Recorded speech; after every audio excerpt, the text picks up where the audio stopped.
आज ही Doubtnut app download करें। Doubtnut पर होगा अब आपके सभी मैथ्स, केमिस्ट्री, फिजिक्स और बायोलॉजी डाउट्स का सफाया।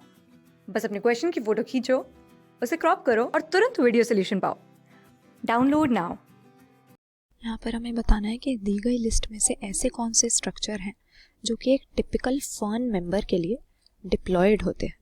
अब फर्न से हमारा मतलब है टेरिडोफाइट, क्योंकि फर्न्स और हॉस्टेल्स जैसे प्लांट्स को हम प्लांट किंगडम के अंदर टेरिडोफाइट्स में ही प्लेस करते हैं।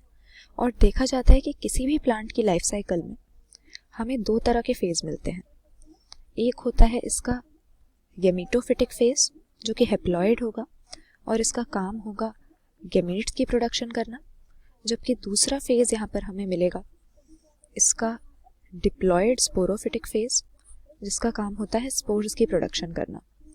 तो हम देखते हैं कि इन दोनों के बीच में किस तरह से ऑल्टरनेशन होती है कि स्पोर्स जब जर्मिनेट करते हैं तो जर्मिनेशन पर वो गेमीटोफिटिक प्लांट बॉडी बनाते हैं, जबकि जो गेमीट्स गेमीटोफाइट ने बनाए उनकी जब फर्टिलाइजेशन होती है तो जो जाइगोट बनेगा वो आगे जाकर स्पोरोफाइट की फॉर्मेशन करेगा।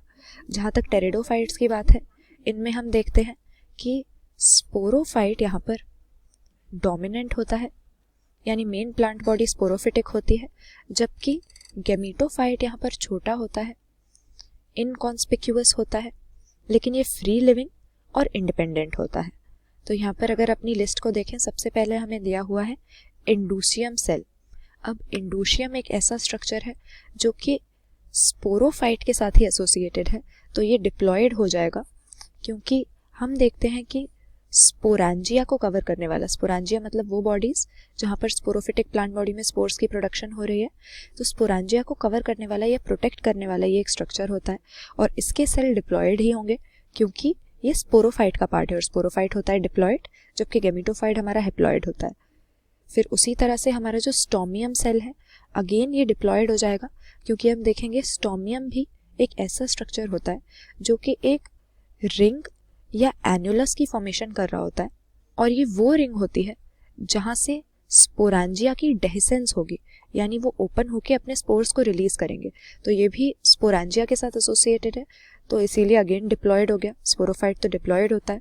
यहाँ पर हमारा एनसीसी से हमारा मतलब है नेक कैनाल सेल, ये डिप्लॉयड नहीं होगा, क्योंकि हम देखते हैं कि नेक कैनाल सेल आर्कीगोनियम में पाया जाता है, और आर्कीगोनियम क्या होता है, इन प्लांट्स में पाया जाने वाला ये फीमेल सेक्स ऑर्गन है जो कि फीमेल गैमीट की या एग की फॉर्मेशन करता है। तो क्योंकि ये फीमेल गैमीट बना रहा है और गैमीट बनाने वाला हिस्सा क्या होता है, गेमीटोफाइट। हमने देखा था gamete production gametophytic plant body का काम होता है, तो इसीलिए आर्कीगोनियम गेमीटोफाइट का पार्ट हो गया, और नेक कैनाल सेल क्योंकि आर्कीगोनियम में आता है इसीलिए ये हेप्लॉयड हो जाएगा, डिप्लॉयड नहीं होगा। फिर हमें दिया हुआ है राइजोम सेल। तो राइजोम हम किसके लिए वर्ड यूज़ करते हैं, अपने फर्न्स की स्टेम के लिए। और हमने देखा था कि जो डोमिनेंट पार्ट होता है लाइफ साइकिल में, या जो मेन प्लांट बॉडी होती है हमारी फर्न्स की, टेरिडोफाइट्स की, वो स्पोरोफिटिक हो जाती है, तो इसकी जो स्टेम है वो भी डिप्लॉयड होगी। यहाँ पर हम कह सकते हैं राइजोम का या स्टेम का सेल डिप्लॉयड होगा। फिर हमें कह रहे हैं स्पोरोफिल का सेल। तो स्पोरोफिल क्या होता है, ये एक तरह की ब्रांच होती है जो कि स्पोरांजिया को बेयर कर रही है स्पोरोफिटिक प्लांट बॉडी में, तो अगेन स्पोरोफाइट के साथ एसोसिएटेड है, तो ये डिप्लॉयड हो गया। फिर हमें दिया है प्रोथैलस सेल। तो प्रोथैलस हमारा हेप्लॉयड हो जाएगा यहाँ पर, क्योंकि हम देखते हैं कि फर्न्स के गेमीटोफाइट को ही हम प्रोथैलस नाम देते हैं। जो हमने यहाँ पर डिस्कस किया था कि स्मॉल इनकॉन्स्पिक्यूअस गेमीटोफाइट होता है, उसी के लिए प्रोथैलस वर्ड यूज़ करते हैं, तो उसके सेल हेप्लॉयड होंगे क्योंकि गेमीटोफाइट हेप्लॉयड होता है। फिर हमें दिया हुआ है एसएमसी से हमारा मतलब है स्पोर मदर सेल, और स्पोर मदर सेल मतलब वो सेल जिसकी मियोसिस डिवीजन से स्पोर्स की प्रोडक्शन होगी। हम देखते हैं कि स्पोरोफाइट स्पोर्स कैसे बनाता है, ये खुद तो डिप्लॉयड होता है, तो इसको मियोसिस करके, रिडक्शनल डिवीजन करके हेप्लॉयड स्पोर्स बनाने होते हैं ताकि वो जर्मिनेट होके हेप्लॉयड गेमीटोफिटिक बॉडी बनाए। तो इसीलिए स्पोर तो हमारे हेप्लॉयड होते हैं, लेकिन स्पोर मदर सेल यानी जिन सेल्स की मियोसिस से स्पोर बन रहे हैं ये डिप्लॉयड होंगे। तो अगेन हमारा एसएमसी यहाँ पर डिप्लॉयड सेल में आ गया।